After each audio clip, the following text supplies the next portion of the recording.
Hi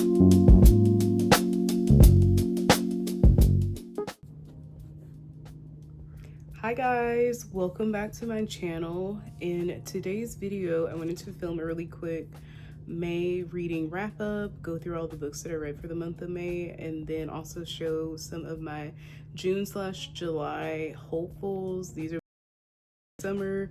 I have a couple trips planned for the summer, and so I hope to pick them up while I'm on vacationing.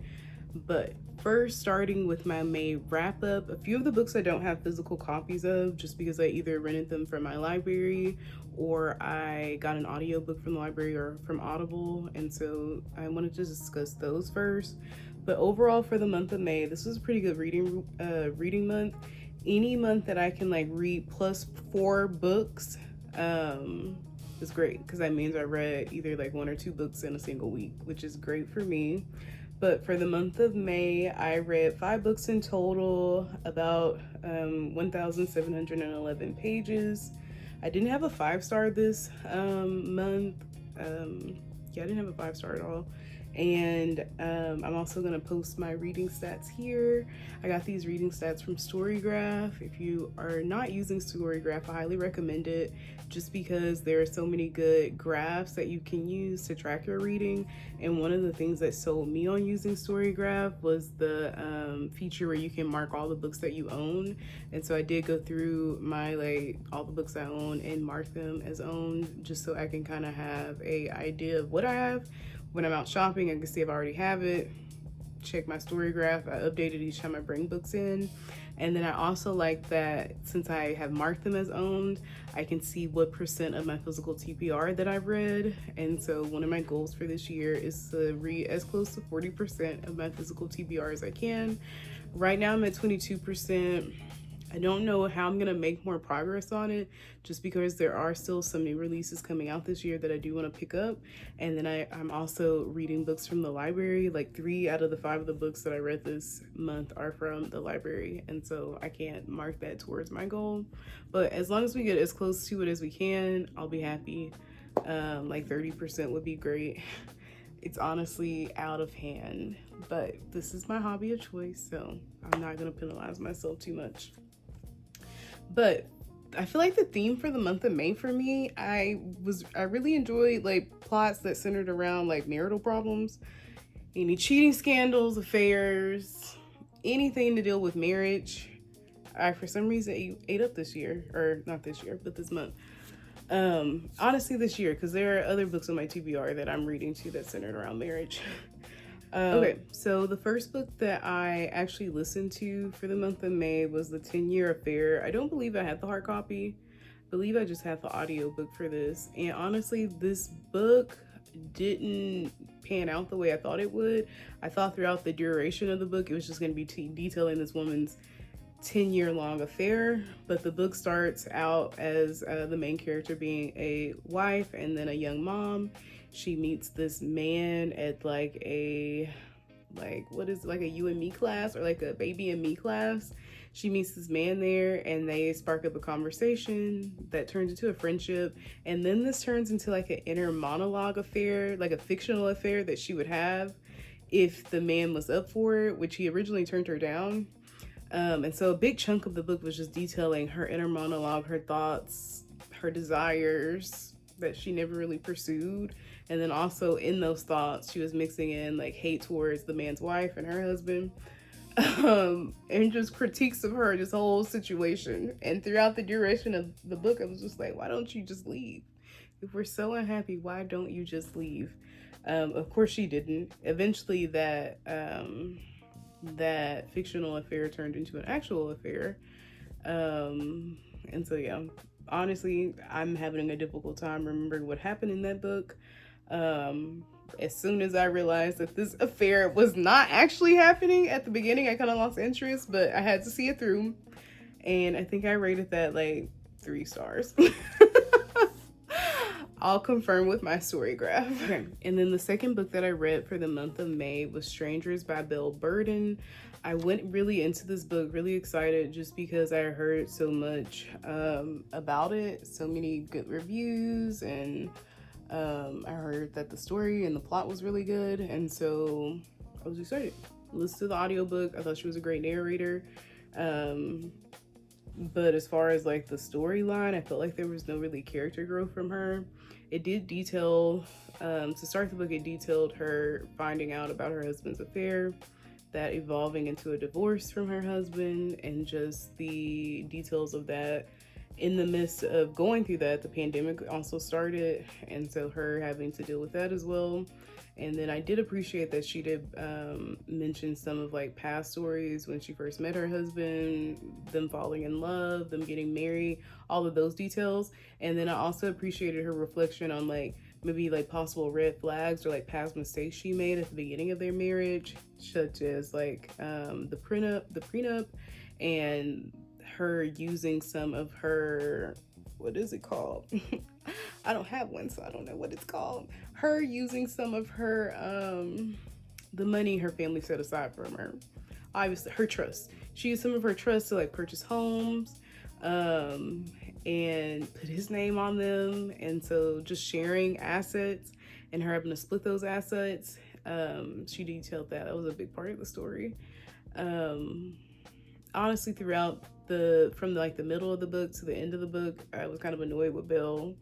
I'm just like, she was just in a very sad state of mind, which makes sense. She was going through a divorce, but I also felt like she could have showed so much more gratitude during that season, in the fact that financially she was okay. Her one of her bigger struggles was the fact that she didn't know who was going to be able to keep the country club access in Martha's Vineyard or the Hamptons. I can't remember which one, but they couldn't decide who was going to keep it, whether her husband or her. Also, who was going to get like the big beach house, who was getting the place in New York. Like, these problems are not typical problems of women who go through divorce. And so I felt like she could have in the story reflected more, and then also through that reflection found some gratitude in the story as well. As someone who is a child of a divorce, I just couldn't really relate to the story. And I think that impacted how empathetic I was towards her. This book I rated a 2-star. I know that off the bat, because by the end of it, I was just like, where are we? Like, we're divorced. That's where we are. All right. And then the third book that I read/listened to was Yesteryear. I don't really have much to say about the story. This book had a lot of discourse around it as well. I went into it excited. I kind of understood the plot, and I thought the author executed the plot really well. I honestly laughed throughout the duration of this book.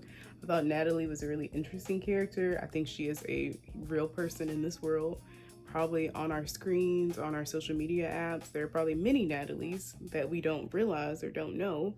And so I appreciated the author highlighting that. I think she said a lot of the quiet parts out loud throughout the story. And I appreciate some of the characters that she placed in the story to challenge Natalie, like her assistant, like her social media assistant, and then her daughters. They really challenged her. And the angry women online really challenged her.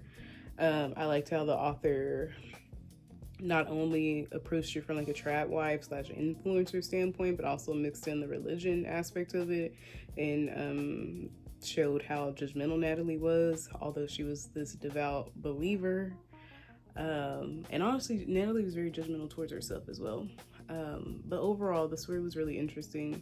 It's not a book that I don't think I'll pick up again. I was just reading it for the plot, and the plot entertained me through the duration of my reading. But now going into my more interesting reads for the month of May, those 3 reads were kind of, I don't know what I was going through or what I was feeling. I was also watching a lot of Tyler Perry during this, so it could have just been that part of the month. But for the next book that I actually physically read and have a physical copy for, I actually filmed a vlog about this book, so I'm not going to talk about it too much. But that is Inharmonious by Tammy Huff.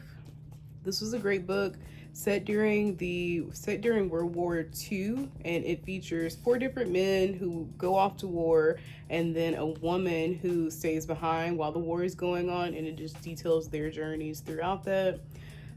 For some of the themes in the story, there's like a love triangle. There's mention of like the one of the men passing for white during the war and then post-war, and then this also said during the Jim Crow South as well. These people all live in the southern states too, and so there's mentions of that. But I learned a lot of history from this book about different. Do I have my flashcard?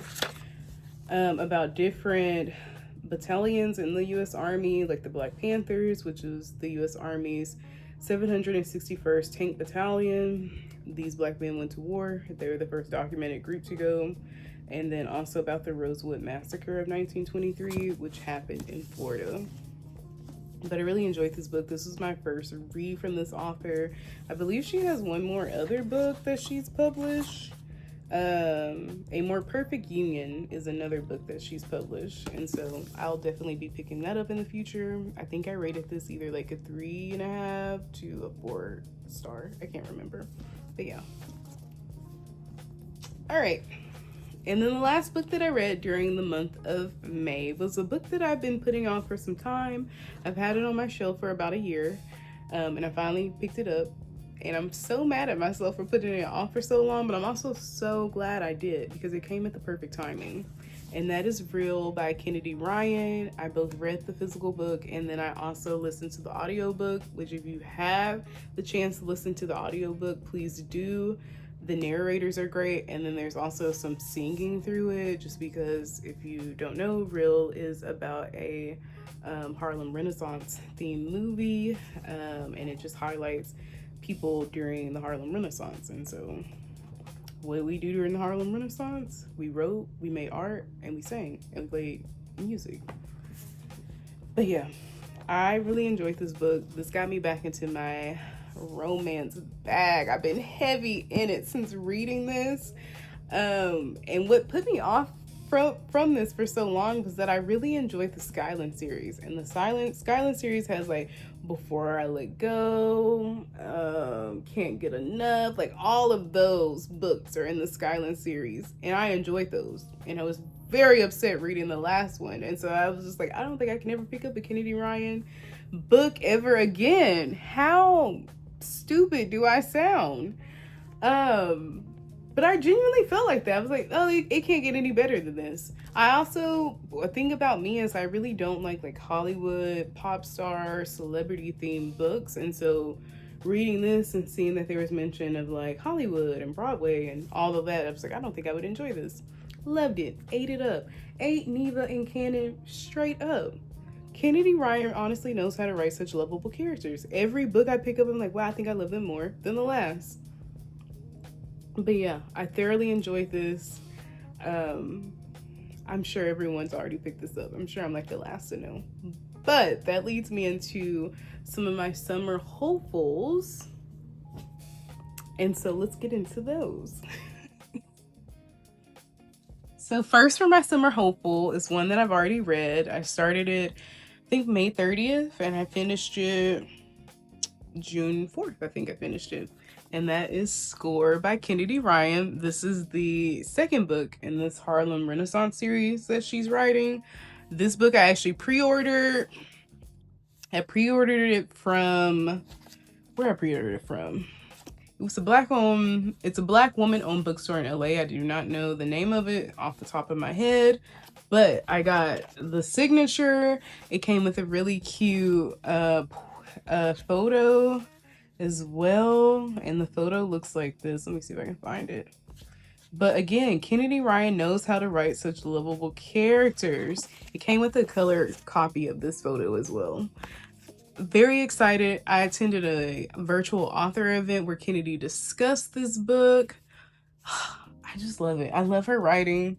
I love the characters that she writes about. I love how she combines both romance and real life issues into all of her stories. And so a common theme in these stories are that both of the characters are dealing with chronic health issues. This book, one of the main characters dealing with lupus. This one, the main character is dealing with a mental health condition. I don't want to mention it just because this book just released, and so I don't want to spoil that for y'all, that diagnosis for y'all. during the virtual book event though, Kennedy did mention this book, so I was pretty grateful about that, just because I do work in healthcare, and so this diagnosis is familiar to me. I don't deal with that diagnosis daily, but having that back knowledge really helped at the beginning of the book, because I was able to pick up on like certain cues. But I enjoyed the story. I enjoyed Monk as a male main character, and then the female main character, I enjoyed her as well. I thought they both experienced a lot of growth throughout the story. They learned to forgive, they learned to trust each other. This is a second chance romance if you like those. I typically don't, but of course Kennedy wrote it, so I enjoyed it. I enjoyed this one. Other second chance romances, no. Usually I'm like mad throughout the duration of the book, but this one I really enjoyed. I cannot wait for the third one to come out. She didn't mention who the third one was centered on around, but I can't remember, which may be a good thing. But hopefully that's coming out soon. And then I'm just going to speed through my final like summer hopefuls. I'm not gonna give too much details about them, just because this video is getting a little bit long. All right, so one is a library book, so I hope to get to this soon before I need to renew it, and that is Janae Sanders' Second Time Around, and that's what the cover looks like. I believe this story is about, this story features two older characters. One character has went through a divorce recently. She returns home after 20 years, so yeah, these are very mature people, which I don't really read too many books about very mature people. They got like extra, not baggage, but like a divorce, children. That comes with extra like hurdles that you have to face through the relationship. But she comes back home after 20 years and she meets up with her like high school crush or high school fling. This is a different romance. So it's not like all these other romances where it's like first chance or like meet cute or second chance. This is like, we got some extra stuff that we're going to deal through. So I'm excited to pick this up. Hope to pick it up soon. And then this next one is a new release, and I actually just picked it up from Barnes & Noble the other day, and that is by The Bootstraps. This is a signed edition as well. The author is Alexa Martin, and Alexa Martin lives in Texas, I believe. And so this is a cowboy romance. I've never read a cowboy romance, so I'm excited. And she did include these really cute, like a little greeting card. It says, "Greetings from Celestial, Texas." Super cute. And then a cowboy romance sticker. Enough said about this. I don't think this is a second chance romance, so we're already off to a good start. Let me know if you picked that up though. I saw it in Barnes and I was like, wow, you have to come home with me. And it was signed, so it worked out great. Then the next one is one that I've had on my shelf since last summer. So it's time that I get to it because I'm bringing in new romances. So we got to get to the old romances that I've already had. And that is The Love Simulation. The Love Simulation by Etta Easton. And she's also the author for The Kiss Countdown, which I have read. So this is her second story, I believe. And it's a really quick read. This will probably be a read that I'll bring on my cruise. Yeah, this will probably be a read that I read on my cruise, just because it's so short. But this is this features some teachers. So we got a vice principal, we got a science teacher, and I guess they're going up into space. We'll find out more later.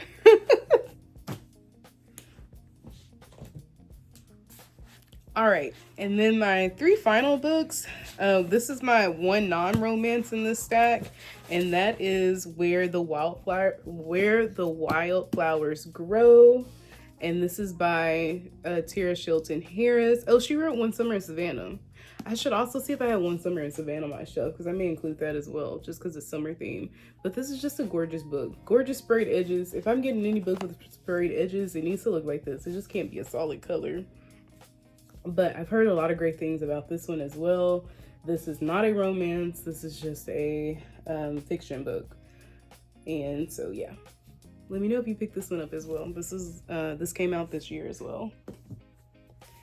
Then my second to last book is Church Girl. So I haven't read a church romance either. I don't think I have. So lots of new. So we're branching out in the romance. We're leaving the meet cute and the second chance and all of those. We're leaving those. They're still there, but we need diversity amongst our romances. And so that's what I'm trying to do. We got a preacher's daughter. She's a runaway bride, and now a not qualified nanny for a sexy tattoo artist with a beautiful daughter and a dirty mouth. All right, I'm sold again. I may bring this one on my cruise as well, just because it's so short. I want to finish a couple books while I'm on my cruise. And then the last book that I hope to get to this summer is The Art of Loving You by Natasha Bishop. I have her other book here. It's Only for the Week. I read that one last summer, so super excited to pick this one up. The one thing that I have heard about this story so far is that it's not heavy into the romance, which I can appreciate, which is what I really appreciate about Kennedy Ryan's books, just because I'm really not there for, I enjoy the romance, but I'm really not there for the smut part of the books. Those are parts that I usually just fast forward through them, just because I'm not in that season of my life where I should be reading those.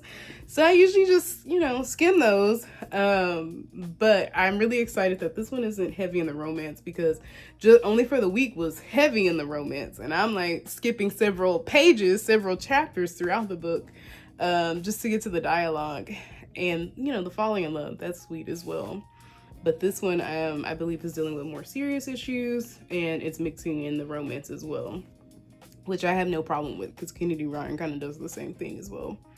But yeah, y'all, these are all the books that I hope to get to this summer. Let me know what books you're planning on reading for the summer. If you have any romance recommendations for me. And until next time, y'all be blessed.